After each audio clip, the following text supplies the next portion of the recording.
Hi, welcome back to How to Be a Working Comic. My name is Dave Schwensen, author of the book, How to Be a Working Comic. I received an email from a comedian I've been trading messages with for a while. It says, "Hi Dave, it's me again. We've had some nice talks over the years, hoping to have another." Okay, let's do that. In the past 2 years, my clean, and he has clean in quotations here, act has offended some audiences and twice has been cut off during a performance. Right away I'm going to say that should not happen twice. As a talent booker, when I send someone out that's supposed to do a clean comedy show, even the first time they should know what they're doing. Twice being cut off is not good. I found some questionable material that I've removed. I thought the cancel culture issue wouldn't affect me, but it has. Well, it's affected a lot of people, but I'm going to go right back to the beginning of this message. You said clean comedy. Cancel culture may be something that's happening right now, but there's always been a difference between clean comedy and, well, X-rated blue comedy.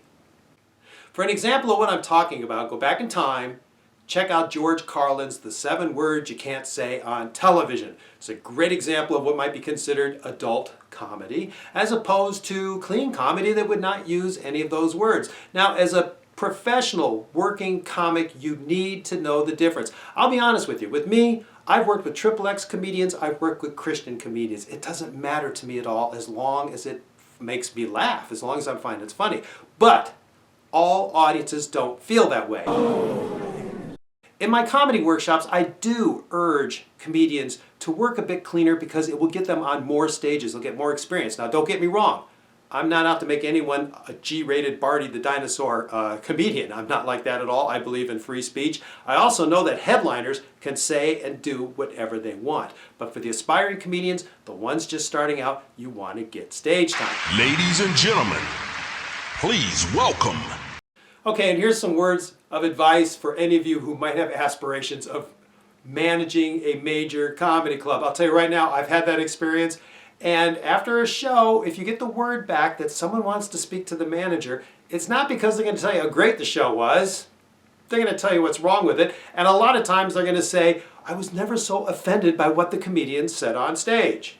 But then after one of our showcases, where the comedians are relatively clean, I'll get a lot of comments from their friends and family saying, "Oh my gosh, this was so much fun. I've never gone to a comedy club before because I've been so afraid of being offended." Okay. Sorry, you're canceled. Well, we started talking about cancel culture, which, yes, that is something you should be aware of. We also talked about maybe working clean for some audiences, dirty for some audiences. You have a problem understanding what that is? Go online and search. I did it just now. Search for clean comedy, search for dirty comedy. Examples will come up. But the bottom line of this episode is know your audience. With experience, you should be able to walk into a showroom, a club, wherever it might be, and know by looking at the audience maybe what you should say and what you shouldn't say.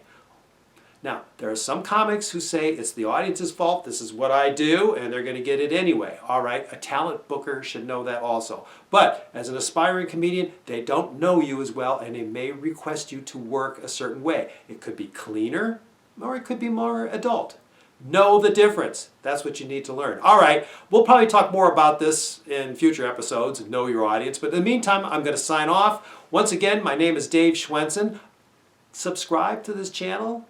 I want to know if these videos are helpful for you. And check out my book, How to Be a Working Comic. Okay, that's enough advertising for right now. I'll close this out like I always do by saying thanks for watching and keep laughing.